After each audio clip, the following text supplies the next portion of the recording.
आने वाले समय में कलयुग में ऐसी ऐसी बीमारियां होंगी जिनके इलाज तक नहीं होगा। कि जितने भी ये झूठे लोग हैं उनका मतलब यहाँ से जाना सबका तय है। कलयुग समाप्त होने जा रहा है, सतयुग शुरू होने जा रहा है। और अभी तो रुको, क्लाइमैक्स अभी बाकी है। पूरी पृथ्वी पर एक बार फिर से सतयुग जैसा माहौल होगा। युग परिवर्तन शुरू हो गया, हो चुका है, कलयुग तो जा चुका है मेरे हिसाब से। पुणात्माओं, अब भी कोई नहीं समझ सकता तो 1 साल के बाद फिर आपको समझ में आ जाएगी। वो कैसे आएगी? इस कलयुग में कौन बचा पाएगा अपनी जान? आज इसी सवाल पर विस्तार से चर्चा करने के लिए हम आपके बीच कुछ आध्यात्मिक जानकारों के विचार लेकर आए हैं। इन आध्यात्मिक जानकारों में एक तरफ है साध्वी नूरी अतंता जी, वो कुछ अन्य आध्यात्मिक जानकार वही दूसरी तरफ हैं संत रामपाल जी महाराज। इन आध्यात्मिक जानकारों में किसका ज्ञान उत्तम है? कमेंट करके हमें अपनी राय अवश्य दें। अगर इस चैनल पर आप पहली बार आए हैं तो फटाफट से वीडियो को लाइक और चैनल को सब्सक्राइब जरूर कर दें। तो चलिए वीडियो शुरू करते हैं। कि जितने भी ये झूठे लोग हैं जो गलत कर्म कर रहे हैं, दिखावे की जिंदगी को जी रहे हैं, झूठा ज्ञान बांट रहे हैं और सोकर जी रहे हैं मतलब, और जिनको मतलब उस परमात्मा पे क्वेश्चन कर रहे हैं, उनका मतलब यहाँ से जाना सबका तय है। मतलब आपका कहना है जो सत्य लोग हैं, जो सत्य की राह पे चलते हैं, वो सही कर्म वाले लोग रहेंगे। बाकी झूठे जो हैं, जो गलत काम करते हैं, ये सब के सब कलयुग से समाप्त हो जाएंगे। बिल्कुल समाप्त हो जाएंगे। और वही लोग जो हैं इस वक्त सारे इस परिवर्तन पे काम कर रहे हैं अपने अपने तरीके से। क्यों? उन सत्य लोगों को ही परमात्मा ने चुन लिया है और उनके पास बहुत मतलब आप लोग ढूंढिए ना जाकर, वो लोग आपको इस तरह से कोई साधु बाबा के रूपों में नहीं मिलेंगे, कोई साध्वी के रूप में नहीं मिलेंगे। हम लोग ऐसे नहीं रहते हैं। हम अभी क्रियाओं में हैं तो हमें क्रियाओं में ये पहनना पड़ रहा है। हमारी क्रिया खत्म होगी, हम घर जाएंगे तो हम साधारण जैसे हम अपने घर में रहते हैं हम ऐसे ही रहेंगे। तो इस तरह से आप ऐसे लोगों को ढूंढिए जो अपने ग्रस्त जीवनों में, घरों में साधारण सा जीवन जी रहे हैं। उन्हीं को परमात्मा ने चुना है जो मतलब ये सब संदेश जिनके पास है। आपने कहा, तमाम इंटरव्यू में कह रही हैं कि ये कलयुग का अंतिम जो है स्टेज चल रहा है, ये महाकुंभ जो है ये अंतिम महाकुंभ है। और जैसा कि आपने कहने के बाद महाकुंभ में तमाम घटनाएं भी हो रही हैं, क्या सत्यता आप कह रही हैं? वो यही तो मतलब एक कुंभ के बहाने, जैसे दोनों चीज़ें साथ चल रही है। कुंभ के बहाने लोगों को परमात्मा से जोड़ा भी जा रहा है। पूरी दुनिया देखिए कैसे, कहाँ विदेशी तक, मतलब हमारे भारतीय तो जो है ही हैं, विदेशी तक मतलब यहाँ पहुँच गए हैं ना। तो वो कौन ला रहा है उनको? वो एनर्जी, उनको वो परमात्मा की एनर्जी खींच के ला रही। लेकिन दूसरी तरफ क्या है कि वो जो झूठ तूफान भी अंदर खाते चल रहा है ना, उसका भी पर्दाफाश मतलब। आप सत्य से बोलने से डर नहीं रही? नहीं, आपको बिल्कुल डर नहीं? लेकिन तमाम बाबा और लोगों को डर लग रहा है। हाँ, उनको लग रहा होगा डर। उनको पता तो होता है सत्य क्या है, झूठ क्या है, लेकिन क्या होता है वही कुछ गद्दी के चक्कर में, कुछ अच्छे बनने के चक्कर में, कुछ ये होता है कि हम उनसे भी बनाए रखें, उनसे भी बनाए रखें। यही मतलब बाहर यही चल रहा है। लेकिन माता जी, उन्हीं सनातनी लोगों से लोग जो है प्रेरणा लेते हैं, और अगर वही डरेंगे, अगर वही जो है सत्य नहीं बताएंगे, तो फिर हमारा जो है सनातन जो है, फिर सनातन की जो सत्यता है वो तो खतरे में है। अभी तो यही तो हो गया ना। अब इसी को समझ लिए। अब कल्कि का दूसरा नाम भी बता देती हूँ ना। कल्कि का दूसरा नाम सत्य ही है। वो बाप जी उतर आए हैं ना। अब सत्य खुद ही जमीन पर आकर एकदम खेला कर रहा है। अब क्या करेंगे? सत्य सत्य लोग बोलते थे, सत्य बोलो जी, सत्य के साथ करता कोई नहीं था। अब तो सीधा वो उतर आए हैं ना। अब तो लोगों को अंदर से वो हाथ डाल डाल के सत्य निकालेंगे, मुंह में गले में हाथ डाल डाल के कल्कि सत्य निकाल रहे हैं। माता जी, जो सत्य का राह दिखाता है आज वही भटका हुआ है, वही जो है सत्य पर नहीं खड़ा हुआ है, वही झूठ बोल रहा है। इसीलिए कहा ना कि अगर सत्य नहीं है इस बार, तो मतलब सत्य खुद ही कल्कि के नाम से मतलब जमीन पर उतर आया है। आप मेले में थे तो आपको अब लग रहा है सत्यता है बाबाओं में, जो तमाम और बाबा है। कुछ बाबा में तो विरोध भी किया है, लेकिन तमाम ऐसे बाबा हैं जो विरोध नहीं कर रहे हैं। क्योंकि देखिए सत्य है, इसी सत्य वो जो जिनमें वो क्षमता होगी ना, उनकी सत्य को अभी कल्कि अवतार जगा देंगे। अच्छा। हाँ, वो उनको मजबूर हो जाएंगे वो सत्य के लिए आवाज उठाने के लिए। दोस्तों, अभी आपने सुने साध्वी नूरी अतंता जी के आध्यात्मिक विचार। आइए अब सुनते हैं संत रामपाल जी महाराज के आध्यात्मिक विचार।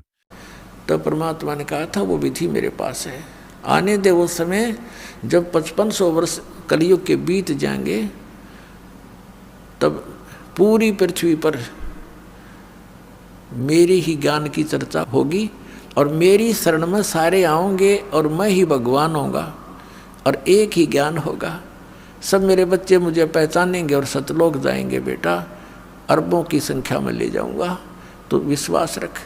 तो उस समय धर्मदास का विश्वास नहीं हो रहा था कि भगवान ये कैसे संभव हो सकेगा, आज आप स्वयं विद्यमान हो, उस समय ऐसा जुल्म होगा कि शराबी कवाबी सब बना देगा, ये काल इसकी तो नीति है, उस समय तो और करड़ा हो जाएगा। तो भगवान ने कहा था कि जब तक वो समय नहीं आता तब तक ये मेरा वचन भाई हो नहीं साचा, निराधार दिखाई देंगी मेरी बातें, लेकिन जब वो समय आएगा सबको ठीक कर दूंगा। धर्मदास विश्वास रख, ये शिक्षा इसीलिए दी गई है पुण्यात्माओं कि आप ये अपने परमात्मा को पहचान लो, और पहचान रहे हो, छोड़ छोड़ कर नकलियों को भाग रहे हो। कबीर साहब कहते हैं कि डूबे थे पर उबरे गुरु की लहर चमक, गुरु के ज्ञान चमक, और भेरा देखा जर्जरा उतर चले फड़क। जैसे पहले बेड़ा हुआ करता, बेड़ा क्या होता, नौका तो बाद में चली है, पहले ऐसा दिमाग था लोगों में, क्योंकि काल ने बुद्धि तो छोड़े नहीं रखी। दरिया पार करने के लिए एक बेड़ा बनाया करते, लंबा चौड़ा सूखे लकड़ों का या फूस फास सा रख कर ऊंचा सा, जो पानी तक ना पहुँचे, नीचे वैसे बांस बूंस से लगा कर, और उसको वो आधा पानी में डूबा रहता, आधा थोड़ा बहुत ऊपर सूखा। तो कहते हैं उस बेड़े में बैठे जा रहे थे दरिया पार होने के उद्देश्य थे, और साथ में आ गया नया बेड़ा बहुत सुरक्षित। तो उसको कहा किसी ने कि ये तो डूबेगा, तुम डूबोगे, ये सारा कंडम हुआ पड़ा तुम्हारा बेड़ा, ये पार नहीं कर सकेगा तुम्हें, इसमें आ जाओ, देखो ये बिल्कुल ठीक है।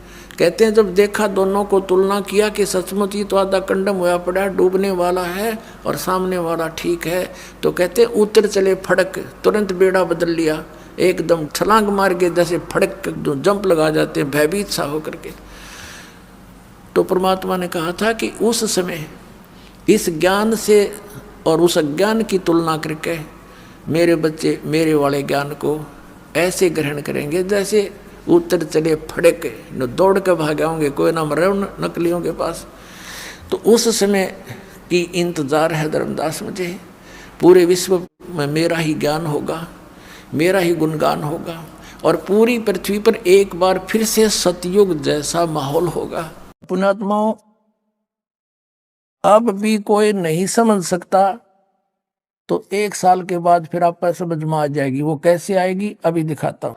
अब हम आपको ले चलते हैं इसी कबीर सागर के एक अनमोल और खजाना हाथ लगे अपने। 171 पृष्ठ है, समसम वेद बोध, और ये वही बोध सागर खंड है। इसका अध्याय है समसम वेद बोध, 171 पृष्ठ पे। यहाँ क्या 171 पृष्ठ पे, 170 से थोड़ा सा पढ़ेंगे हम यहाँ से नीचे से। सत कबीर वचन, यानी परमात्मा के वचन कबीर साहब बोल रहे हैं सारी, बस इतना ही काफी है। अब देखो ये यहाँ आगे हम 171 पर यहाँ कहा परमात्मा ने 5 सहंस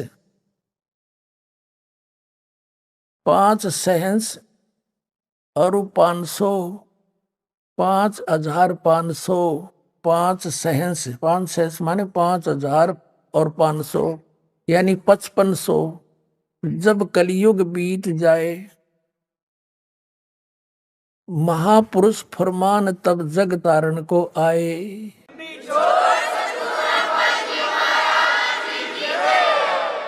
5500 जब कलयुग बीत जाए, महापुरुष फरमान तब जग तारण को आए। कबीर साहब ने 600 वर्ष पहले लिखा था, और इन भविष्य वक्ताओं ने तो बाद में परमात्मा के द्वारा रचे विधान को ही बताया है। जैसे सूर्य उदय होना ही था, क्यों परमात्मा ने निर्धारित कर रखा है। बताने वाले ने बता दिया, अच्छा है, ना बताता तो भी होना ही था। हिंदू तुर्क आदिक सब जेते जीव जहान, सतनाम की साख गह ये पाव पद निर्वाण।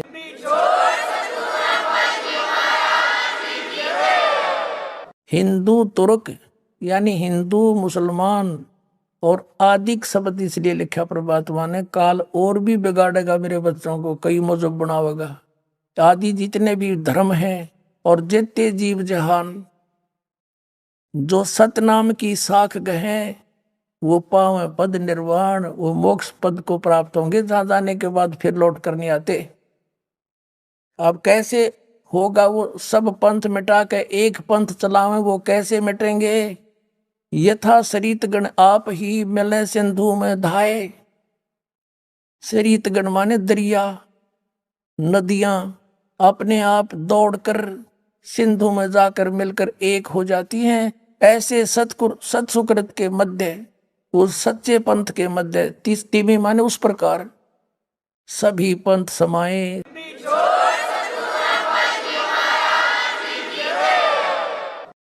यथा सरितगढ़ आप ही मिले सिंधु में धाये। धाये माने दौड़ के बाज गए। और सत्सुकृत के मध्य तिमी सभी पंथ समाये। जब लग पूर्ण होए नहीं ठीके को तीथे वार। और कपट चातुरी तबलों सम सम वेद निराधार। कबीर साहब धर्मदास जी को कह रहे हैं कि ए प्यारी आत्मा, आज मैं जो ये सूक्ष्म वेद के अंदर लिख रहा हूं, ये सूक्ष्म वेद है सारा कबीर सागर। मैं जो आज लिख रहा हूं या आज बोल रहा हूं, तू लिख रहा है, ये आज का बोला। जब तक वो ठीक का समय नहीं, वो ठीक नहीं आवेगी। ठीक का अर्थ होता है निर्धारित समय। जैसे हम उस समय जन्म हुआ दास का, उस समय हमें अपनी लोकल लैंग्वेज का यूज करना पड़ा था। तो हमारे सभी नगर निवासी ग्रामवासी ये कहा करते, जैसे कोई व्यापारी भैंस ले जाता था और पैसे कुछ नहीं दे पाता था, कहता था फलाने दिन आ जाना, फिर कहता था भी नहीं बने 2 महीने पीछे आ जाना उस दिन। तो कहा करते कि वो व्यापारी पैसा ना देकर आगे से आगे ठीक बता रहा है। ठीक माने निर्धारित समय दे रहा है और समय बतावा है। तो यहाँ परमात्मा ने कहा कि जब लग वो ठीक का तिथिवार नहीं आवेगा, वो 5505 नहीं आवेंगे, तब लग तो मेरी बात या सूक्ष्म वेद में कही हुई बिन कति निराधार लगेगी। क्या कि सभी पंथ ऐसे मिल जाएंगे उस एक पंथ में, जैसे दरिया भाग करावे हैं। सब पंथ मिटा के एक चलाऊंगा। कहते आज ना जच्चे या बात। जब लग पूर्ण होए नहीं ठीके को तिथिवार, ठीक की तिथिवार। और कपट चातुरी तब लगे, ये सूक्ष्म वेद निर्धार कि तब तक तो सभी पुण्यात्मा जितने भी आत्माएं हैं कपट चातुरी के कारण इन औरों को भगवान मानती हुई ना तो कबीर जी को भगवान माने और ना उनके याद जच्चा कि यूं काम भी होगा, सब एक होंगे पूरी पृथ्वी पर। देखो आगे मालिक ने क्या लिखा है कि पूरा शांति होगी पूरे विश्व में, पूरी धरती पे। देखो हम यही पढ़ रहे हैं सूक्ष्म वेद 171 पृष्ठ पर कबीर सागर से। अब हम यहाँ आ गए हैं कि जब लग पूर्ण होए नहीं ठीके को तिथिवार, इस ठीक की तिथिवार वो दिन नहीं आवेगा। और कपट चातुरी तब लो और सब संवेद निराधार। तब तक तो सारे प्राणी कपट और चतुरता से काम लेंगे, कर्म बिगाड़ेंगे अपने। और मेरा ये लिखा हुआ सब संवेद सब निराधार नजर आवेगा। और फिर देखना जब ठीक का दिन आवंत, यो ठीक है ठीक नहीं, अंत नहीं आवंत।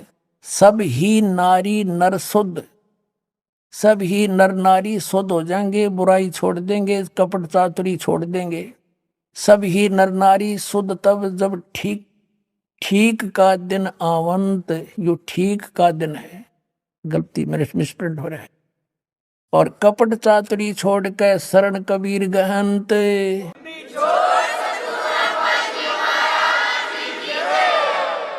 सब कपट चातुरता छोड़ के परमात्मा मेरी शरण में आ जाएंगे, कबीर जी की शरण में आ जाएंगे। और एक अनेक हब गए, अनेक मजहब धर्म बन गए, मेरे बच्चों के अलग अलग बट गए। और पुनः अनेक हो एक, हंस चले सतलोक को सब सत नाम की टेक।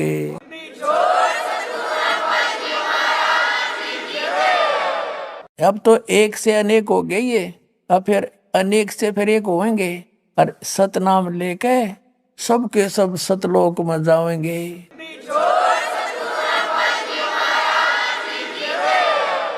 फिर क्या बताते हैं, घर घर बोध विचार हो और दुर्मति दूर बहाए। परमात्मा कहते हैं मेरे ज्ञान का बोध माने ज्ञान, मेरे ज्ञान का घर घर में चर्चा चलेगी, सबकी दुर्मति दूर हो जाएगी, खेचा तानी नहीं रहेगी।